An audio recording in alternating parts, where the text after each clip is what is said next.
خوش آمدید ہیں علم کا ساتھی میں، تعلیم کا آپ کا ہمسفر۔ یہ اے آئی سے تیار شدہ آڈیو ہے جہاں کبھی کبھار تلفظ کی چھوٹی موٹی غلطی ہو سکتی ہے، مگر مقصد صرف ایک ہے، علم کو آسان اور دلچسپ انداز میں آپ تک پہنچانا۔ تو چلیے سفر علم شروع کرتے ہیں۔ تو آج ہم ایک ایسی کتاب پر بات کرنے والے ہیں جس کا عنوان ہی انسان کو سوچنے پر مجبور کر دیتا ہے۔ جی، کتاب ہے ولیم ٹی کیوانا کی دا میتھ آف ریلیجیس وائلنس، یعنی مذہبی تشدد کا افسانہ۔ بالکل، یہ عنوان ہی ایک دھماکہ ہے۔ یہ اس خیال پر سیدھا حملہ ہے جو ہم بچپن سے سنتے آئے ہیں کہ مذہب فطرتاً پرتشدد ہے۔ جی بالکل، اور یہی اس کتاب کی خوبصورتی ہے۔ کیوانا کا بنیادی نقطہ یہ نہیں کہ مذہب ہمیشہ پرامن ہوتا ہے، اچھا، یا یہ کہ مذہبی لوگ تشدد نہیں کرتے، بلکہ ان کا دعویٰ اس سے کہیں زیادہ گہرا ہے۔ وہ کہتے ہیں کہ مذہبی اور سیکولر کے درمیان جو لکیر ہم نے کھینچ رکھی ہے نا، وہ کوئی آسمانی حقیقت نہیں، بلکہ یہ خود ایک جدید مغربی ایجاد ہے جس کی جڑیں سیاست اور طاقت کے کھیل میں ہیں۔ اچھا، تو آج کی ہماری گفتگو کا مقصد اسی افسانے کی تہوں کو کھولنا ہے۔ جی، ہم یہ سمجھنے کی کوشش کریں گے کہ یہ تصور بنا کیسے، یہ آج کی دنیا میں کس کے مفاد کو پورا کرتا ہے، اور کیسے یہ جدید قومی ریاست کو اپنے تشدد کو جائز قرار دینے میں مدد دیتا ہے۔ آئیے اس پر بات کرتے ہیں۔ تو بات شروع کرتے ہیں اس عام خیال سے جو آج مغربی دنیا میں تقریباً ایک سچائی مانا جاتا ہے نا، جی، کہ مذہب غیر معقول ہے، مطلق العنان ہے، تفریقہ انگیز ہے، اس لیے اسے عوامی زندگی سے یعنی سیاست سے دور رکھنا چاہیے تاکہ معاشرے میں امن قائم رہ سکے۔ جی، اور کیوانا اسی کو مذہبی تشدد کا افسانہ کہتے ہیں۔ وہ کہتے ہیں کہ یہ خیال کہ مذہب کوئی الگ تھلگ چیز ہے جسے سیاست، معیشت اور سماج سے کاٹ کر دیکھا جا سکتا ہے، یہ خود ایک بہت نیا تصور ہے۔ مطلب یہ ایک بناوٹی تقسیم ہے۔ اچھا، تو بات صرف یہ نہیں کہ سیکولر نظریات جیسے قوم پرستی یا کمیونزم وہ بھیانک تشدد کا باعث بنے ہیں۔ نہیں، کیوانا اس سے بھی آگے جا کر کہہ رہے ہیں کہ مذہبی اور سیکولر کی تقسیم ہی بے معنی ہے۔ یہ بات ہضم کرنا تھوڑا مشکل ہے نا؟ بالکل۔ اس کو سمجھنے کے لیے ایک مثال لیتے ہیں۔ فرض کریں کہ کھانے کی دو قسمیں ہیں، صحت بخش اور غیر صحت بخش۔ ٹھیک ہے۔ آج ہم چینی کو غیر صحت بخش سمجھتے ہیں، لیکن ایک وقت تھا جب اسے توانائی کا فوری ذریعہ سمجھا جاتا تھا۔ تو کیا صحت بخش ہونا چینی کی اپنی فطرت میں ہے؟ نہیں، یہ تو ہمارے علم اور ثقافت پر منحصر ہے۔ بالکل۔ کیوانا کہتے ہیں کہ مذہبی اور سیکولر کی تقسیم بھی ایسی ہی ہے۔ یہ کوئی قدرتی حقیقت نہیں، بلکہ طاقت کے مراکز کی بنائی ہوئی تقسیم ہے جو ان کے مفادات کو پورا کرتی ہے۔ واہ، یہ ایک زبردست مثال ہے۔ تو اس کا مطلب یہ ہوا کہ کوئی طاقتور ادارہ یہ فیصلہ کرتا ہے کہ کس چیز پر مذہبی کا ٹھپا لگانا ہے اور کس پر سیکولر کا۔ بالکل، اور یہ افسانہ ایک مذہبی غیر کو جنم دیتا ہے، یعنی ریلیجس ادر۔ ایک دشمن، ایک ایسا دشمن جو جنونی ہے، غیر معقول ہے اور خطرناک ہے۔ اور جب آپ ایک ایسا دشمن بنا لیتے ہیں تو اس کے مقابلے میں سیکولر ریاست خود بخود امن پسند، عقلی اور جدید نظر آنے لگتی ہے۔ صحیح۔ یہ ایک ایسا تضاد ہے جو ریاست کو اپنے کنٹرول اور اپنے تشدد کو جائز قرار دینے میں مدد دیتا ہے۔ اور یہاں ایک بہت ہی دلچسپ تضاد سامنے آتا ہے نا۔ جی، کون سا؟ ہم دیکھتے ہیں کہ مغرب میں مذہب کے نام پر مرنے مارنے کو جنونیت سمجھا جاتا ہے، دہشت گردی سمجھا جاتا ہے۔ لیکن ملک یا قوم کے نام پر جان دینا سب سے بڑی قربانی اور قابل ستائش عمل سمجھا جاتا ہے۔ یہ تو کھلا تضاد ہے۔ یہی تو اس افسانے کی اصل طاقت ہے۔ ریاست یہ فیصلہ کرتی ہے کہ کون سی قربانی جائز ہے اور کون سی جنونیت۔ اچھا۔ ملک کے اندر یہ افسانہ مخصوص گروہوں کو مذہبی کہہ کر معاشرے کے حاشیے پر دھکیلنے کو جائز بناتا ہے، جبکہ ریاست اپنے شہریوں سے غیر مشروط وفاداری، قربانی اور یہاں تک کہ دوسروں کی جان لینے کا حق اپنے پاس محفوظ رکھتی ہے۔ یہ تو ملک کے اندر کی بات ہو گئی۔ جی، لیکن جب یہی منطق سرحدوں سے باہر جاتی ہوگی تو اور بھی خطرناک ہو جاتی ہوگی۔ آپ نے بالکل صحیح پکڑا۔ خارجہ پالیسی میں ہی اس افسانے کا سب سے مہلک استعمال ہوتا ہے۔ کیسے؟ دیکھیں، یہ افسانہ غیر سیکولر معاشروں کو، خاص طور پر مسلم ممالک کو، ایک ایسے ولن کے طور پر پیش کرتا ہے جنہوں نے ابھی تک مذہب کو سیاست سے الگ کرنے کا جدید سبق نہیں سیکھا۔ اچھا، یعنی وہ پسماندہ ہیں۔ جی، اس لیے ان کا تشدد غیر معقول اور جنونی ہے۔ جبکہ ہمارا تشدد عقلی ہے، امن قائم کرنے والا ہے اور کبھی کبھی تو ان کی بھلائی کے لیے ضروری ہو جاتا ہے۔ کیوانا طنزیہ انداز میں کہتے ہیں کہ ہم خود کو انہیں لبرل جمہوریت میں بمباری کرنے پر مجبور پاتے ہیں۔ یہ بہت گہری چوٹ ہے، لیکن یہاں یہ واضح کرنا ضروری ہے نا کہ کیوانا مذہب کا دفاع نہیں کر رہے۔ بالکل نہیں۔ وہ یہ نہیں کہہ رہے کہ مذہب کے نام پر تشدد کرنے والے حقیقی مذہبی نہیں ہوتے، یا یہ کہ تشدد کے پیچھے اصل وجہ ہمیشہ معاشی یا سیاسی ہوتی ہے۔ جی نہیں، وہ ان دونوں دلائل کو مسترد کرتے ہیں۔ وہ کہتے ہیں کہ یہ دفاعی پوزیشن بھی اسی افسانے کو تسلیم کرتی ہے کہ مذہب کو خالص اور غیر سیاسی ہونا چاہیے۔ صحیح۔ ان کا نقطہ یہ ہے کہ مذہب کو سیاست سے الگ کرنا ناممکن ہے کیونکہ یہ تفریق خود ایک سیاسی عمل ہے۔ وہ عیسائیت یا اسلام کو تشدد کی ذمہ داری سے بری نہیں کرتے، لیکن وہ اس دعوے کو چیلنج کرتے ہیں کہ مذہب قوم پرستی یا لبرلزم جیسے سیکولر نظریات کے مقابلے میں لازمی طور پر زیادہ پرتشدد ہے۔ تو اگر وہ مذہب کا دفاع نہیں کر رہے تو ان کا طریقہ کار کیا ہے؟ وہ اپنے اس بڑے دعوے کو ثابت کیسے کرتے ہیں؟ وہ اس مسئلے کو ایک ماہر آثار قدیمہ کی طرح دیکھتے ہیں۔ وہ ان تصورات کا شجرہ نسب بیان کرتے ہیں جسے جینیالوجی کہتے ہیں۔ ماہر آثار قدیمہ، یہ دلچسپ تشبیہ ہے۔ یعنی وہ مذہب کے تصور کی کھدائی کر کے یہ جاننا چاہتے ہیں کہ یہ لفظ آج جس معنی میں استعمال ہوتا ہے کیا ہمیشہ سے ایسا ہی تھا؟ بہت خوبصورت تشبیہ ہے۔ جی ہاں، وہ یہی کرتے ہیں۔ وہ بتاتے ہیں کہ 300 سال پہلے مذہب کا مطلب آج سے بہت مختلف تھا۔ اچھا۔ یہ کوئی الگ کھانا نہیں تھا جس میں آپ ہفتے میں ایک دن جاتے ہیں۔ یہ زندگی کے ہر پہلو، سیاست، خاندان، معیشت میں رچا بسا تھا۔ اسے زندگی کے باقی حصوں سے الگ کرنے کا عمل ہی دراصل جدید ریاست کا سیاسی پروجیکٹ تھا۔ ٹھیک ہے، تو آئیے اس آثار قدیمہ کی کھدائی کو عملی طور پر دیکھتے ہیں۔ جی۔ اس افسانے کی سب سے بڑی مثال جو ہمیشہ دی جاتی ہے وہ 16ویں اور 17ویں صدی کی یورپ کی مذہبی جنگیں ہیں۔ بالکل۔ کہانی یہ ہے کہ پروٹیسٹنٹ اور کیتھولک مذہبی عقائد پر پاگلوں کی طرح ایک دوسرے کو مار رہے تھے، اور پھر تھک ہار کر انہوں نے سیکولر ریاست بنائی جس نے آ کر امن قائم کیا۔ اور کیوانا اسی کہانی کو تاریخی شواہد سے رد کرتے ہیں۔ وہ کہتے ہیں یہ بیانیہ بہت زیادہ سادہ اور گمراہ کن ہے۔ وہ کیا نکات پیش کرتے ہیں؟ وہ 3 اہم نکات پیش کرتے ہیں۔ پہلا، ان جنگوں میں اتحاد اور لڑائیاں مذہبی خطوط پر نہیں تھیں۔ کیتھولک سے لڑ رہے تھے اور پروٹیسٹنٹ سے۔ یعنی یہ کوئی مذہبی جنگ تھی ہی نہیں، طاقت کی جنگ تھی۔ مثال کے طور پر فرانس کا کیتھولک بوربون خاندان آسٹریا کی کیتھولک ہیبسبرگ خاندان کے خلاف جنگ لڑ رہا تھا۔ اچھا۔ اور سب سے مشہور مثال تو شاید 30 سالہ جنگ ہی ہے۔ بالکل۔ 30 سالہ جنگ میں کیتھولک فرانس نے جرمنی کے پروٹیسٹنٹ شہزادوں اور لوتھرن سویڈن کا ساتھ دیا، اپنے کیتھولک حریف کو کمزور کرنے کے لیے۔ جی، مقدس رومی سلطنت کو کمزور کرنے کے لیے۔ اس سے صاف ظاہر ہے کہ حکمرانوں کے لیے سیاسی طاقت اور علاقائی کنٹرول مذہبی وفاداری سے زیادہ اہم تھا۔ یعنی یہ بالکل آج کی دنیا جیسا ہی لگتا ہے۔ تو پھر دوسرا نقطہ کیا ہے؟ دوسرا نقطہ یہ ہے کہ ریاست کا عروج مسئلے کا حل نہیں بلکہ خود مسئلے کی ایک بڑی وجہ تھا۔ مطلب یہ کہ چرچ سے ریاست کو طاقت کی منتقلی ان جنگوں سے پہلے ہی شروع ہو چکی تھی، اور یہ خود تشدد کی ایک بڑی وجہ تھی۔ بادشاہ اور شہزادے اپنی طاقت کو مرکزی بنانا چاہتے تھے اور چرچ اور مقامی نوابوں کی طاقت کو ختم کرنا چاہتے تھے۔ تو یہ طاقت کی ایک کشمکش تھی، ایک بے رحمانہ کشمکش جسے بعد میں مذہبی جنگ کا خوبصورت اور گمراہ کن نام دے دیا گیا۔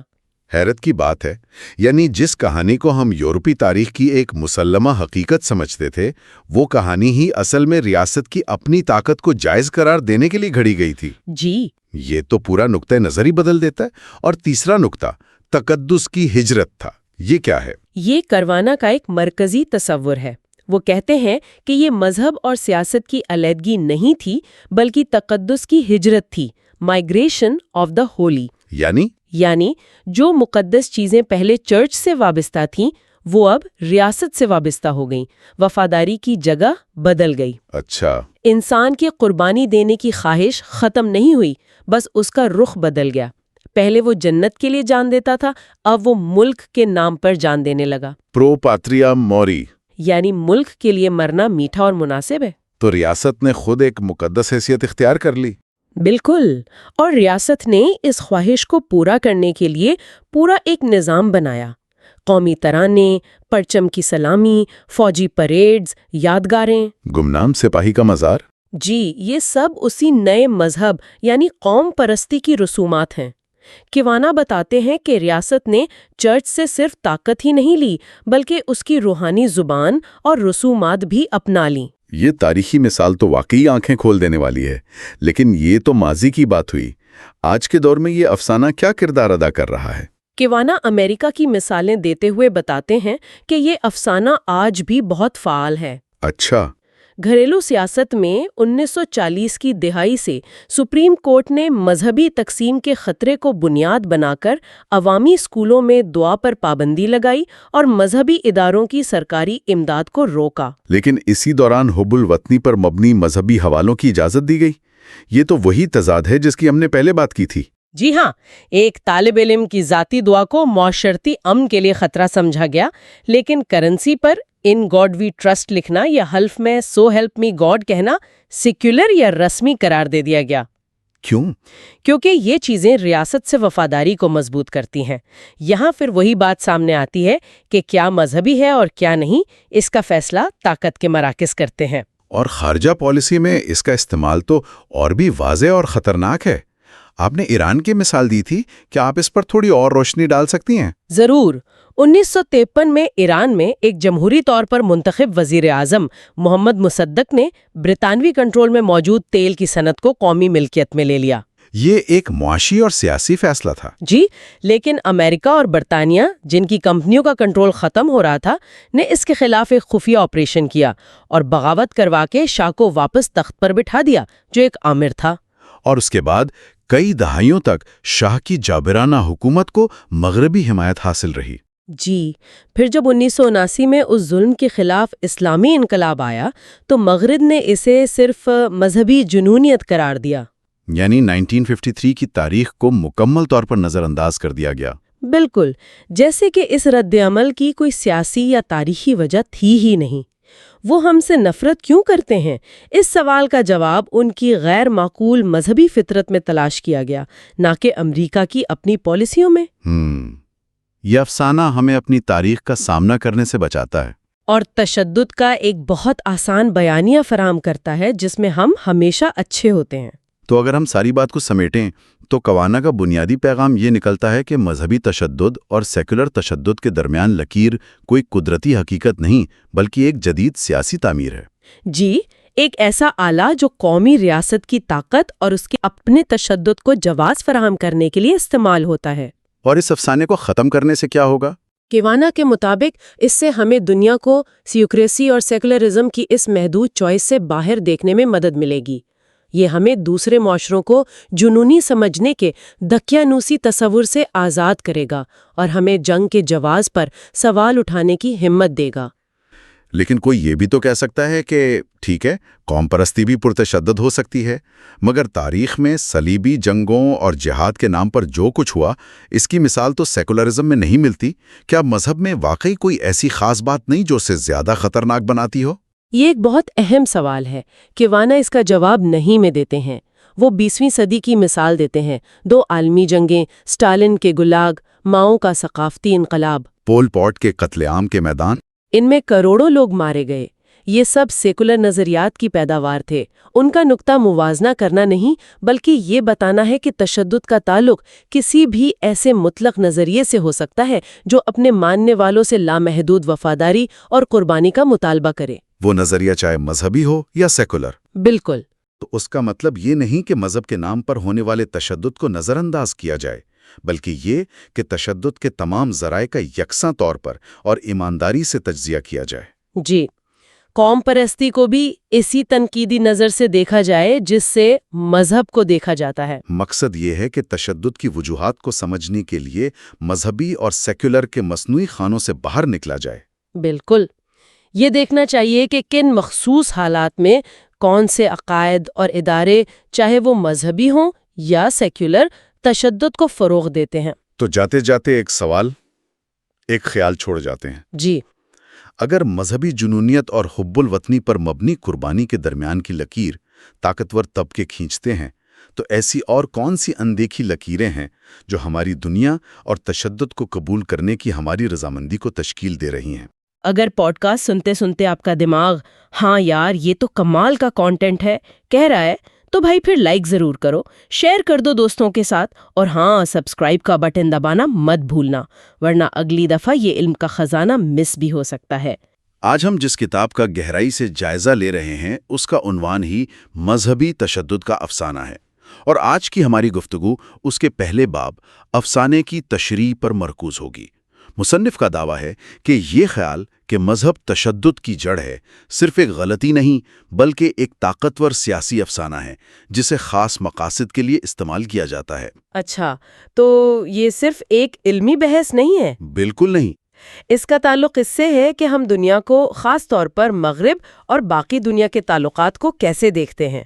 مصنف باب کا آغاز اس مشاہدے سے کرتا ہے کہ یونیورسٹی کے طلباء سے لے کر سپریم کورٹ کے ججوں تک سب اس بات کو ایک حقیقت کے طور پر قبول کر چکے ہیں۔ جی، جیسے یہ ایک طے شدہ بات ہو۔ جب ہم مذہب کہتے ہیں تو ہمارا اصل میں مطلب کیا ہوتا ہے؟ یہ ایک ایسا سوال ہے جسے زیادہ تر لوگ نظر انداز کر دیتے ہیں۔ مصنف کا کہنا ہے کہ جو لوگ تشدد کے لیے مذہب کو مورد الزام ٹھہراتے ہیں وہ کبھی بھی اس کی واضح تعریف پیش نہیں کرتے۔ وہ بس یہ فرض کر لیتے ہیں کہ ہم سب جانتے ہیں کہ مذہب کیا ہے۔ بالکل۔ اور مصنف کے نزدیک یہی مسئلے کی جڑ ہے۔ اس غیر واضح اور مبہم خانے جسے مذہب کہا جاتا ہے پر کچھ لیبل لگا دیے جاتے ہیں۔ کیسے لیبلز؟ کہ یہ مطلق العنان ہے، یہ تفریقہ انگیز ہے اور یہ غیر عقلی ہے۔ اس کے برعکس ایک اور خانہ بنایا جاتا ہے جسے سیکولر کہا جاتا ہے اور اسے عقلی، امن پسند اور جدید قرار دیا جاتا ہے۔ اچھا۔ مصنف کا موقف ہے کہ یہ تقسیم مکمل طور پر مصنوعی اور ناقابل دفاع ہے۔ اور یہاں بات واقعی دلچسپ ہو جاتی ہے۔ مصنف کا دعویٰ ہے کہ یہ مصنوعی تقسیم ایک خاص مقصد پورا کرتی ہے۔ جی، یہ افسانہ کچھ خاص قسم کے تشدد کو جائز قرار دینے کے لیے استعمال ہوتا ہے، خاص طور پر سیکولر مغربی طاقتوں کے تشدد کو، جبکہ دوسروں کے تشدد کو، خاص کر مسلمانوں کے تشدد کو جنونی اور مذہبی قرار دے کر غیر معمولی اور ناقابل فہم بنا دیا جاتا ہے۔ بالکل۔ اس افسانے کی کلی کھولنے کے لیے مصنف ان 3 بڑی دلیلوں کا پوسٹ مارٹم کرتا ہے جو اس نظریے کو سہارا دیتی ہیں۔ پہلی اور سب سے عام دلیل یہ ہے کہ مذہب اپنی فطرت میں ہی مطلق العنان ہے، یعنی وہ کسی دوسری رائے کی گنجائش نہیں چھوڑتا۔ اچھا، تو پہلا ستون یہ ہے کہ مذہب کہتا ہے صرف ہمارا راستہ ہی سچ ہے اور اسی وجہ سے وہ پرتشدد ہو جاتا ہے۔ یہ دلیل تو کافی مضبوط لگتی ہے۔ مصنف اسے کیسے توڑتا ہے؟ وہ اس دلیل کو پیش کرنے والے کئی مفکرین کا تجزیہ کرتا ہے۔ کچھ کا کہنا ہے کہ مسئلہ تب شروع ہوتا ہے جب کوئی مذہب خود کو صرف واحد سچا راستہ قرار دیتا ہے، لیکن مصنف دکھاتا ہے کہ ان مفکرین کے اپنے مذہب کی تعریف میں ہی تضاد ہے۔ اچھا؟ مثال کے طور پر وہ کنفیوشنزم جیسے نظام کو تو مذہب مانتے ہیں، لیکن مارکسزم کو، جو کہ اتنا ہی مطلق العنان ہو سکتا ہے، اسے ایک سیکولر نظریہ کہہ کر الگ کر دیتے ہیں۔ تو وہ اپنی سہولت کے مطابق چیزوں کو مذہب کے خانے میں ڈال یا نکال رہے ہیں تاکہ ان کی دلیل قائم رہے؟ بالکل، یہ ایک طرح کی علمی بے ایمانی ہے۔ اس کا نتیجہ یہ نکلتا ہے کہ نوآبادیاتی دور کے تشدد کا الزام تو عیسائی مشنریوں کے مذہبی جوش پر لگا دیا جاتا ہے، لیکن قوم پرستی اور سرمایہ داری جیسے طاقتور سیکولر محرکات کو نظر انداز کر دیا جاتا ہے۔ ان محرکات کو جنہوں نے اس تشدد میں کہیں بڑا کردار ادا کیا؟ جی ہاں۔ میں نے کچھ انتباہی علامات کے بارے میں بھی سنا ہے کہ جب مذہب خطرناک ہو جاتا ہے تو اس کی کچھ نشانیاں ہوتی ہیں۔ جی، ایک اور مفکر چارلز کمبل 5 ایسی انتباہی علامات کی فہرست پیش کرتے ہیں، جیسے مطلق سچائی کے دعوے اور اندھی اطاعت۔ مصنف یہاں ایک بہت شاندار ذہنی تجربہ کرواتا ہے۔ وہ کہتا ہے، آئیے ان 5 علامات کا اطلاق جدید سیکولر قوم پرستی پر کرتے ہیں۔ اور نتیجہ کیا نکلتا ہے؟ نتیجہ چونکا دینے والا ہے۔ یہ تمام علامات سیکولر قوم پرستی پر بالکل فٹ بیٹھتی ہیں۔ مثال کے طور پر، جب جارج ڈبلیو بش نے دہشت گردی کے خلاف جنگ کا اعلان کیا اور کہا تم یا تو ہمارے ساتھ ہو یا دہشت گردوں کے ساتھ، تو کیا یہ مطلق سچائی کا دعویٰ نہیں تھا؟ جب ریاست اپنے شہریوں سے مکمل وفاداری کا مطالبہ کرتی ہے تو کیا یہ اندھی اطاعت نہیں؟ واہ، یہ تو واقعی پرسپیکٹو بدل دینے والی بات ہے۔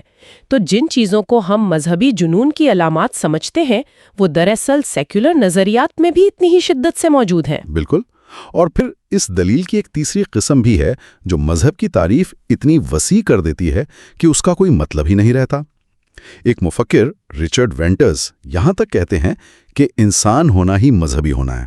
کیا مطلب؟ وہ فٹ بال کے میچ کو جنون سے دیکھنے میں بھی ایک مذہبی رسم دیکھتے ہیں۔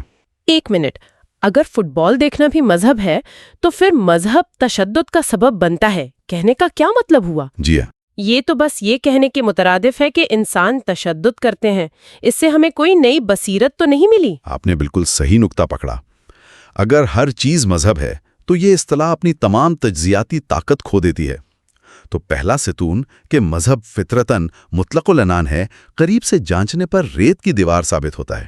ٹھیک ہے، پہلا ستون گرا دیا، لیکن ایک دلیل جو ہم سب نے سنی ہوگی وہ یہ ہے کہ مذہب لوگوں کو ہم اور وہ میں بانٹتا ہے۔ یہ فطرتاً تفریقہ انگیز ہے۔ یہ تو لگتا ہے کہ بالکل سیدھی سی بات ہے، لیکن مصنف یہاں بھی ایک بہت بڑا جھول پکڑتا ہے۔ جی، یہ دوسری بڑی دلیل ہے، اور اسے غلط ثابت کرنے کے لیے مصنف ایک بار پھر ان مفکرین کی اپنی مثالوں کو ان کے خلاف استعمال کرتا ہے۔ ایک بہت مشہور عالم مارٹن مارٹی یہ ثابت کرنے کے لیے کہ مذہب کیسے تقسیم پیدا کرتا ہے رونلڈ ریگن کی مثال دیتے ہیں۔ کون سی مثال؟ جب انہوں نے سوویت یونین کو شیطانی سلطنت کہا تھا۔ لیکن یہ تو ایک سیاسی اور قوم پرستانہ تقسیم کی بہترین مثال ہے۔ بالکل سر، جنگ کوئی مذہبی جنگ تو نہیں تھی، یہ تو کمیونزم اور کیپٹلزم کے درمیان ایک سیکولر نظریاتی جنگ تھی۔ مصنف یہی کہتا ہے۔ مارٹی کی اپنی مثال ان کی دلیل کو جڑ سے اکھاڑ دیتی ہے۔ وہ جن دو چیزوں کو الگ کرنے کی کوشش کر رہے ہیں، مذہبی تقسیم اور سیاسی تقسیم، ان کی اپنی مثال میں ہی ایک دوسرے میں گھل مل جاتی ہیں۔ پھر ایک اور بہت اہم تصور ہے کائناتی جنگ کا، جسے مارک جرگنز مائر نے پیش کیا ہے۔ اس کا کیا مطلب ہے؟ ان کا نظریہ یہ ہے کہ مذہب دنیاوی تنازعات کو خیر و شر کی ایک ابدی جنگ میں بدل دیتا ہے۔ یعنی یہ صرف زمین کے ایک ٹکڑے یا سیاسی طاقت کی لڑائی نہیں رہتی، جی نہیں، بلکہ یہ جنت اور دوزخ یا نیکی اور بدی کے درمیان ایک مقدس جنگ بن جاتی ہے۔ بالکل۔ اور جب داؤ پر اتنی بڑی چیزیں لگی ہوں تو کوئی بھی قیمت بہت زیادہ نہیں لگتی۔ یہ ایک دلچسپ نظریہ ہے، لیکن مصنف کا کہنا ہے کہ جرگنز مائر علامتی مذہبی تشدد کو اسٹریٹجک سیکولر تشدد سے الگ کرنے میں ناکام رہتے ہیں۔ اچھا، جرگنز مائر خود تسلیم کرتے ہیں کہ ہر بڑی جنگ اور تمام سیاست گہری علامتی ہوتی ہے۔ رہنما ہمیشہ اپنی جنگوں کو خیر و شر کی جنگ کے طور پر ہی پیش کرتے ہیں۔ اور یہاں مصنف ٹیموتھی میکوے کی مثال استعمال کرتا ہے، جو اوکلاہوما سٹی کا بمبار تھا۔ یہ ایک بہت طاقتور مثال ہے۔ یہ اس افسانے کو بے نقاب کرنے کے لیے بہترین مثال ہے۔ جرگنز مائر میکوے کو ایک نیم مذہبی جنگجو قرار دیتے ہیں۔ کس بنیاد پر؟ کیونکہ اس کے عیسائی شناختی گروہ کے ساتھ کچھ کمزور اور بالواسطہ روابط تھے۔ لیکن اس تجزیے میں میکوے کی زندگی کا ایک بہت بڑا حصہ مکمل طور پر نظر انداز کر دیا جاتا ہے نا؟ جی ہاں، اور وہ حصہ ہے اس کی 3.5 سال کی فوجی تربیت اور پہلی خلیجی جنگ میں اس کی خدمات۔ وہ امریکی فوج کا ایک تربیت یافتہ سپاہی تھا، ایک ایسی مشین کا حصہ جس نے اسے مارنا سکھایا تھا۔ تو تجزیہ اس وسیع پرتشدد اور مکمل طور پر سیکولر ادارے کو نظر انداز کر دیتا ہے، بالکل، اور ایک معمولی سے مذہبی تعلق پر پوری توجہ مرکوز کر دیتا ہے۔ یہی تو بات ہے۔ یہ افسانہ ہماری توجہ کو اصل جگہ سے ہٹا کر ایک ایسی جگہ لے جاتا ہے جو پہلے سے طے شدہ نتیجے کی تصدیق کرے۔ یہ ایک بہترین مثال ہے کہ یہ افسانہ کیسے کام کرتا ہے۔ یہ ہمیں ایک خاص زاویے سے دیکھنے پر مجبور کرتا ہے اور باقی سب کچھ ہماری نظروں سے اوجھل کر دیتا ہے۔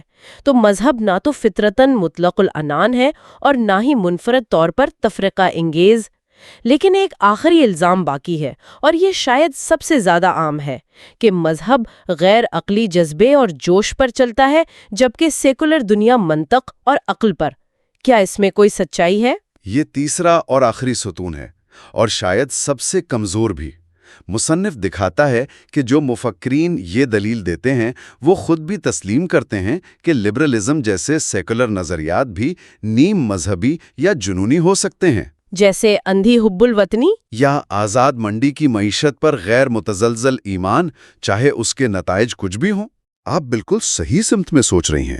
کیا کسی فٹ بال فین کا اپنی ٹیم کے لیے جنون یا کسی قوم پرست کا اپنے جھنڈے کے لیے جذبہ بنیادی طور پر اسی نفسیاتی جگہ سے نہیں آتا جہاں سے مذہبی عقیدت آتی ہے؟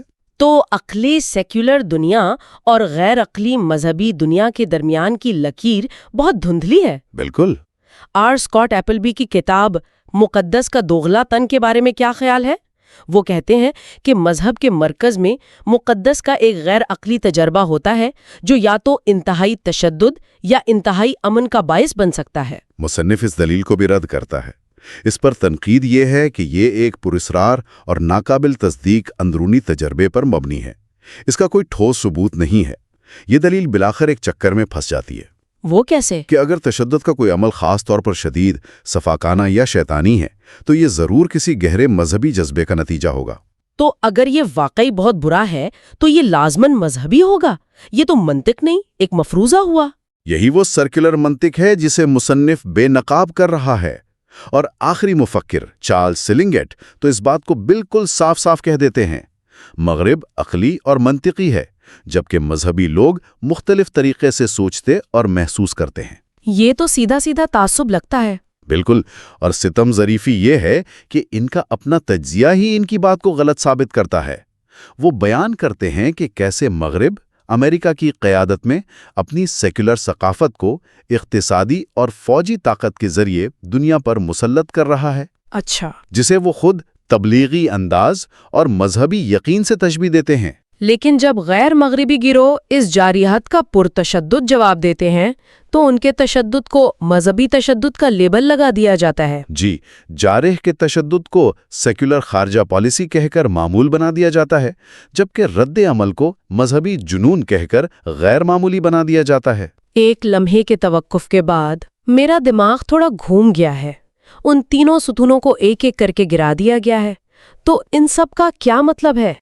اس پورے تجزیے کے بعد مصنف کس نتیجے پر پہنچتا ہے؟ نتیجہ یہ ہے کہ مذہبی تشدد اور سیکولر تشدد کے درمیان پوری تفریقی جھوٹی اور گمراہ کن ہے۔ نام نہاد سیکولر نظریات جیسے قوم پرستی، حب الوطنی، سرمایہ داری، ان میں بھی مطلق العنان، تفریقہ انگیز اور غیر عقلی ہونے کی اتنی ہی صلاحیت موجود ہے جتنی کسی مذہب میں۔ اور اس نقطے کو واضح کرنے کے لیے مصنف آخر میں ایک بہت ہی طاقتور ذہنی تجربہ پیش کرتا ہے۔ جی ہاں، وہ ایک عملی آزمائش پیش کرتا ہے، ایک سیدھا سوال۔ کیا سوال؟ لوگ کس چیز کے لیے مارنے اور مرنے پر زیادہ آمادہ ہیں؟ ایک اوسط امریکی عیسائی کے لیے وہ کیا چیز ہے جس کے لیے وہ جان دے سکتا ہے؟ اس کا عقیدہ یا اس کا ملک؟ اس کا چرچ یا اس کا جھنڈا؟ اور مصنف کا خیال ہے کہ زیادہ تر لوگوں کے لیے جواب واضح ہے۔ بالکل، زیادہ تر کے لیے قومی ریاست ایک کہیں زیادہ مطلق اور پرشدت وفاداری کا مطالبہ کرتی ہے۔ اس سے یہ نتیجہ نکلتا ہے کہ ہمیں مذہبی تشدد کو ایک الگ اور خاص قسم کا تشدد سمجھنا بند کر دینا چاہیے۔ تو پھر ہمیں کیا کرنا چاہیے؟ کوئی بھی نظریہ، چاہے ہم اسے مذہبی کہیں یا سیکولر، پرتشدد ہو جاتا ہے۔ یہ واقعی اس مسئلے کو دیکھنے کا ایک بالکل نیا اور طاقتور زاویہ ہے۔ یہ ہمیں مذہب جیسے ایک مبہم اور وسیع زمرے کو مردے الزام ٹھہرانے کی آسانی سے روکتا ہے اور ان مخصوص عقائد اور اداروں پر توجہ دینے پر مجبور کرتا ہے، چاہے وہ ادارے مذہبی ہوں یا ہمارے اپنے پیارے سیکولر ادارے۔ اور یہ ہمیں آخر میں ایک بہت ہی اہم اور چونکا دینے والے خیال کے ساتھ چھوڑ جاتا ہے۔ وہ کیا ہے؟ اگر تشدد کے معاملے میں مذہبی اور سیکولر کے درمیان لکیریں اتنی دھندلی اور مصنوعی ہیں، تو ہماری سوچ میں اور کون سے ایسے وسیع پیمانے پر قبول شدہ دور معیار موجود ہیں جو قریب سے جانچ پڑتال پر بکھر سکتے ہیں؟ ہم اور کن افسانوں کے سہارے جی رہے ہیں جن کی بنیادوں پر ہم نے تبھی سوال اٹھانے کی زحمت ہی نہیں کی؟ دوسرے باب سے شروع کرتے ہیں۔ عنوان ہے مذہب کی ایجاد، اور یہیں سے اصل کہانی شروع ہوتی ہے۔ اس باب کا مرکزی خیال ہی سچ کہوں تو چونکا دینے والا ہے۔ کتاب کہتی ہے کہ مذہب اور تشدد کے درمیان جو تعلق ہم دیکھتے ہیں نا، اس کا اصل مسئلہ خود مذہب کا تصور ہے کہ یہ کوئی قدرتی چیز نہیں بلکہ ایک جدید مغربی تخلیق ہے۔ جی، مصنف کا کہنا ہے کہ اسکالرز آج تک مذہب کی کسی ایک تعریف پر اس لیے متفق نہیں ہو پائے کیونکہ اس کا کوئی ایک جوہر یا ایسنس ہے ہی نہیں. یعنی یہ کوئی آسمان سے اتری ہوئی چیز نہیں بلکہ انسانوں کی بنائی ہوئی ہے. اور یہ بات ہمارے اس عام خیال کے بالکل خلاف ہے کہ بھائی مذہب کیا ہوتا ہے، یہ تو سب کو ہی معلوم ہے. ٹھیک ہے، تو کتاب اس باب میں 2 اہم نتائج پیش کرتی ہے. پہلا، مذہب کا کوئی ایسا تصور نہیں جو ہر تاریخ اور ہر ثقافت میں ایک جیسا رہا ہو. اور دوسرا، یہ خیال کہ ایسا کوئی تصور موجود ہے، یہ خود جدید لبرل قومی ریاست یعنی نیشن سٹیٹ کے سیاسی ڈھانچے کا ایک حصہ ہے. بالکل. چلے اس کو تھوڑا کھولتے ہیں. ہم اکثر یہ دعویٰ سنتے ہیں کہ تاریخ میں سب سے زیادہ جنگیں مذہب کے نام پر ہوئی ہیں. جی. کتاب کہتی ہے کہ یہ دعویٰ ہی ایک بڑے مغالطے پر مبنی ہے. جی، یہ ایک تاریخی غلط فہمی ہے. مثال کے طور پر قدیم روم کو لے لیں. آج ہم مذہب اور سیاست کو الگ الگ کھانوں میں دیکھتے ہیں، لیکن رومیوں کے لیے ایسا کرنا ناممکن تھا. ان کے ہاں ایک لفظ تھا ریلیجیو. جی، اس کا مطلب آج کے مذہب جیسا بالکل نہیں تھا. ریلیجیو کا مطلب تھا سماجی اور سیاسی فرائض کی پابندی، شہنشاہ اور دیوتاؤں سے وفاداری. یہ ایک عوامی ذمہ داری تھی. اچھا، تو مطلب یہ عقیدے کا کوئی ذاتی معاملہ نہیں تھا بلکہ ایک سماجی ڈیوٹی تھی. یہ تو بہت ہی مختلف بات ہے. جی بالکل. آپ دیوتاؤں پر یقین رکھتے ہیں یا نہیں، یہ اہم نہیں تھا. اہم یہ تھا کہ آپ عوامی رسومات ادا کریں جو سلطنت کے استحکام کے لیے ضروری سمجھی جاتی تھیں. تو یہ سوال ہی بے معنی ہو جاتا ہے کہ رومی تشدد کی وجہ مذہب تھا یا سیاست، کیونکہ دونوں ایک ہی چیز تھے. بالکل، ایک دوسرے میں گندے ہوئے تھے. اور یہی لفظ ریلیجیو ہے جس سے انگریزی کا لفظ ریلیجن نکلا، لیکن مطلب بالکل بدل گیا. کتاب بتاتی ہے کہ قرون وسطی تک بھی، جسے ہم بہت مذہبی دور سمجھتے ہیں نا، یہ لفظ بہت محدود معنوں میں استعمال ہوتا تھا. ہاں، اس وقت ریلیجیو کا لفظ زیادہ تر ان لوگوں کے لیے استعمال ہوتا تھا جو دنیا سے الگ ہو کر خانقاہوں میں رہتے تھے، یعنی راہبوں کی جماعت. بالکل، جیسے ہمارے ہاں صوفیہ کے سلسلے ہوتے ہیں. یہ عام سماجی زندگی کا حصہ نہیں تھا. یہاں تک کہ تھامس ایکوینس جیسے بڑے عالم کے نزدیک ریلیجیو انصاف کی ایک ذیلی اخلاقی خوبی تھی. ایک منٹ، انصاف کی ذیلی خوبی؟ اس کا کیا مطلب ہوا؟ یہ تو ایسے ہے جیسے کوئی کہے کہ ایمانداری زندگی کا ایک الگ شعبہ ہے. نہیں، ایمانداری تو ایک اچھا انسان ہونے کا حصہ ہے. تو کیا مذہب بھی اسی طرح سماجی اور اخلاقی ڈھانچے کا حصہ تھا، کوئی الگ چیز نہیں تھی؟ آپ نے بالکل صحیح سمجھا. اس وقت کوئی سیکولر دائرہ تھا ہی نہیں. حکومت کا مقصد ہی ایک نیک اور صالح معاشرہ قائم کرنا تھا، اور نیک زندگی سچی عبادت سے الگ نہیں تھی. ہر چیز ایک مقدس نظام کا حصہ تھی. تو پھر یہ زبردست تبدیلی کب اور کیسے آئی؟ ہمارا آج کا مذہب کا تصور جو ایک ذاتی عقیدے کا نظام ہے اور سیاست سے الگ ہے، یہ کہاں سے آیا؟ کتاب کے مطابق یہ تبدیلی نشاط ثانیہ اور خاص طور پر پروٹسٹنٹ اصلاحات کے بعد شروع ہوئی. 3 بڑی تبدیلیاں آئیں.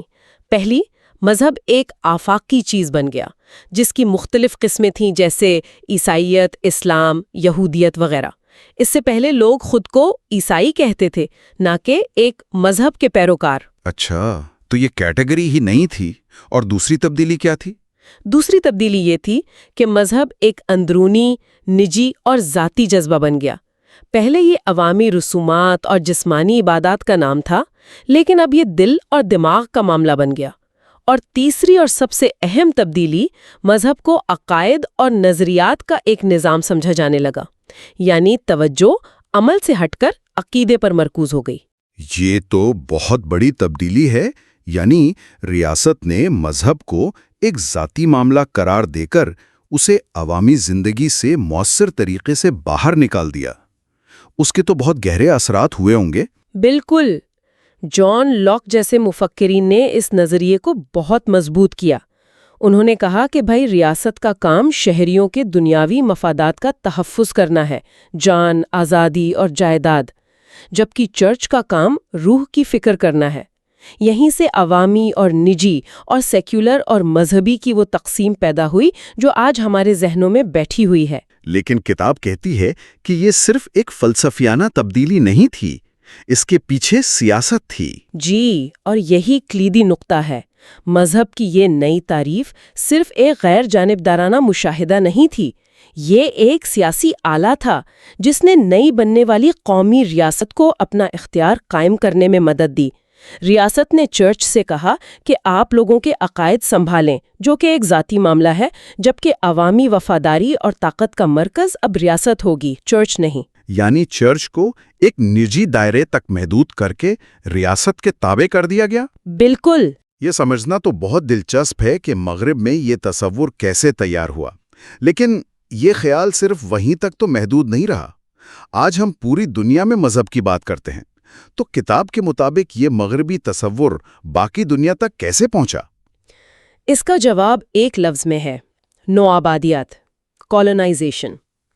جب یورپی طاقتیں دنیا کے دوسرے حصوں میں گئیں تو وہ مذہب کا یہ نیا تصور اپنے ساتھ لے کر گئیں۔ اس کی مثالیں حیران کن ہیں۔ مثلاً ابتدائی یورپی مہمجو جب امریکہ، افریقہ یا آسٹریلیا پہنچے تو انہوں نے اکثر اپنی رپورٹوں میں لکھا کہ ان مقامی لوگوں کا کوئی مذہب نہیں ہے۔ یہ کہنے کا ایک مقصد تھا، اگر ان کا کوئی مذہب نہیں، کوئی مہذب ثقافت نہیں، تو وہ غیر انسانی ہیں۔ اور ان کی زمینوں پر قبضہ کرنا جائز ہے؟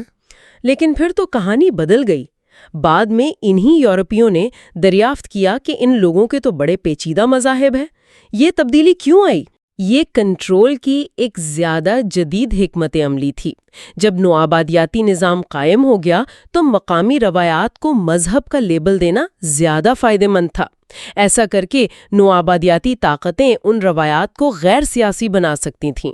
وہ کہہ سکتے تھے کہ یہ آپ کی مذہبی رسومات ہیں، ان کا سیاست یا زمین پر آپ کے حق سے کوئی تعلق نہیں ہے، یہ قدیم اور پسماندہ ہیں اور یقیناً ہمارے مذہب عیسائیت سے کمتر ہیں۔ کیا یعنی پہلے انہوں نے کہا تمہارا کوئی مذہب نہیں تاکہ زمین چھین سکیں، اور پھر کہا ہاں تمہارا ایک مذہب ہے تاکہ تمہیں قابو میں رکھ سکیں؟ یہ تو بڑی شاطرانہ چال تھی۔ کتاب میں ہندوازم پر جو حصہ ہے وہ تو اور بھی چونکا دینے والا ہے۔ جی، ہندو کا لفظ قدیم ہندوستان میں مذہبی معنوں میں استعمال نہیں ہوتا تھا۔ یہ ایک فارسی لفظ تھا جو سندھ دریا کے پار رہنے والے لوگوں کے لیے استعمال ہوتا تھا، ایک جغرافیائی شناخت۔ انگریز جب ہندوستان آئے تو انہیں یہاں بے شمار متنوع روایات، فلسفے اور رسومات ملیں۔ انہیں سمجھنے اور ان پر قابو پانے کے لیے انہوں نے ان سب کو ایک چھتری کے نیچے جمع کیا اور اسے ہندوازم کا نام دیا، بالکل عیسائیت کی طرح ایک منظم مذہب۔ یعنی ہندوازم کا یہ متحدہ تصور جسے ہم ہزاروں سال پرانا سمجھتے ہیں، اسے موجودہ شکل انگریزوں نے دی تھی۔ یہ تو تاریخ کو بالکل نئے زاویے سے دیکھنے والی بات ہے۔ بالکل، اور یہی کہانی بدھ مت کے ساتھ ہوئی۔ کتاب اسے 19ویں صدی کے مغربی اسکالرز کی ایک تخیلاتی تخلیق کہتی ہے۔ انہوں نے ایشیا کی مختلف رسومات، فلسفوں اور متون کو جوڑ کر ایک واحد مذہب بنایا۔ انہوں نے بدھا کو مشرق کا مارٹن لوتھر قرار دیا، ایک ایسا مصلح جس نے ہندوؤں کی رسومات کو مسترد کر کے خالص روحانیت اور ذاتی نجات پر زور دیا۔ یہ ایک بہت ہی پروٹسٹنٹ عیسائی نقطہ نظر تھا جسے بدھ مت پر تھوپ دیا گیا۔ ٹھیک ہے، تو اب ہم یہ سمجھ گئے کہ مذہب کا تصور تاریخی طور پر بنایا گیا ہے، لیکن کیا آج جدید دنیا میں ہم اس بات پر متفق ہیں کہ مذہب کیا ہے؟ کتاب یہاں اسکالرز کے دو بڑے نظریات کا جائزہ لیتی ہے۔ جی، اسکالرز نے اس مسئلے کو حل کرنے کے لیے دو بڑے راستے اپنائے ہیں۔ کچھ نے کہا کہ ہمیں یہ دیکھنا چاہیے کہ لوگ کیا مانتے ہیں، یعنی خدا، دیوتا یا کوئی ماورائیں طاقت۔ اس نظریے کو ہم ماودی یا سبسٹینشیوسٹ کہہ سکتے ہیں، لیکن اس میں مسائل ہیں۔ اگر آپ تعریف کو خدا پر یقین تک محدود رکھیں تو بدھ مت جیسی روایت باہر ہو جاتی ہے، کیونکہ اس میں خدا کا تصور مرکزی نہیں۔ اور اگر آپ ماورائے طاقت جیسا وسیع لفظ استعمال کریں تو پھر قوم پرستی یا کمیونزم جیسی چیزوں کو باہر رکھنا مشکل ہو جاتا ہے، جو اپنے پیروکاروں سے مطلق وفاداری کا مطالبہ کرتی ہیں۔ بالکل، اسی لیے دوسرے اسکالرز نے ایک مختلف راستہ اپنایا۔ انہوں نے کہا کہ اصل سوال یہ نہیں کہ لوگ کیا مانتے ہیں، بلکہ یہ ہے کہ یہ عقیدہ لوگوں کی زندگی میں کیا کام کرتا ہے، یعنی اس کا فنکشن کیا ہے۔ اس نظریے کو فنکشنلسٹ کہتے ہیں۔ اس کے مطابق کوئی بھی ایسا نظام جو لوگوں کو زندگی کا حتمی معنی فراہم کرے وہ مذہب ہے۔ لیکن ٹھہریے، اگر ہم اس تعریف کو مان لیں تو پھر تو بہت سی ایسی چیزیں مذہب کے دائرے میں آ جائیں گی جنہیں ہم عام طور پر سیکولر سمجھتے ہیں۔ اور کتاب یہی دلیل دیتی ہے۔ اس نقطہ نظر سے سرمایہ داری بھی ایک مذہب ہے۔ کچھ اسکالرز کہتے ہیں کہ آزاد مارکیٹ دنیا کا پہلا عالمی مذہب بن چکی ہے۔ اس کا اپنا خدا ہے، مارکیٹ کا غیر مرئی ہاتھ، اپنی مذہبیات ہے یعنی معاشیات، اور نجات کا اپنا منصوبہ ہے، خوشحالی اور لامحدود ترقی۔ لیکن کیا یہ کہنا کہ سرمایہ داری یا قوم پرستی بھی ایک مذہب ہے تھوڑا زیادہ نہیں ہو جائے گا کیا؟ بہت سے لوگ کہیں گے کہ ملک سے محبت اور خدا پر ایمان میں بہت فرق ہے۔ کتاب اس پر کیا کہتی ہے؟ کتاب اس اعتراض کو تسلیم کرتی ہے، لیکن ایک گہرا سوال پوچھتی ہے۔ وہ کہتی ہے کہ کسی بھی معاشرے میں جو چیز واقعی مقدس ہوتی ہے وہ یہ ہے کہ جس کے لیے اس کے اراکین جان دینے اور دوسروں کی جان لینے پر راضی ہوں۔ جدید دنیا میں یہ حتمی قربانی کا مطالبہ کون کرتا ہے؟ چرچ یا ریاست؟ ریاست؟ بالکل۔ قوم پرستی اس کی سب سے بڑی مثال ہے، جسے شہری مذہب یا سول ریلیجن کہا جاتا ہے۔ کتاب میں امریکی مثال دی گئی ہے، قومی ترانے کو ایک مذہبی دعا کی طرح پڑھنا، پرچم کو ایک مقدس علامت سمجھنا اور ملک کے لیے جان دینے کو حتمی قربانی سمجھنا۔ یہ وہ عقیدہ ہے جو عوامی طور پر سب کو باندھتا ہے، نہ کہ نجی سمجھے جانے والے روایتی مذاہب۔ تو اس ساری بحث کا نتیجہ کیا نکلا؟ ہم مذہب کا کوئی آفاقی جوہر تلاش نہیں کر سکے اور اسے بیان کرنے کے دونوں بڑے طریقوں میں مسائل ہیں، تو ہم کہاں کھڑے؟ مصنف ایک بہت ہی دلچسپ تجویز دیتا ہے۔ وہ کہتا ہے کہ ہمیں یہ پوچھنا چھوڑ دینا چاہیے کہ مذہب کیا ہے، اور یہ پوچھنا شروع کرنا چاہیے کہ کچھ چیزوں کو مذہب کیوں کہا جاتا ہے اور کچھ کو نہیں۔ یعنی یہ تعریف کا نہیں، طاقت کا سوال ہے۔ کسی چیز کو مذہبی یا سیکولر قرار دینے کی صلاحیت خود طاقت کی ایک شکل ہے۔ واہ، یہ تو بالکل نیا زاویہ ہے۔ یعنی کسی چیز پر لیبل لگانے کا عمل خود ایک سیاسی عمل ہے۔ جی، جب آپ کسی چیز پر مذہبی کا لیبل لگاتے ہیں تو آپ اسے اکثر نجی دائرے میں دھکیل دیتے ہیں۔ آپ اسے ممکنہ طور پر غیر معقول، جذباتی یا تفریقہ انگیز قرار دے رہے ہوتے ہیں۔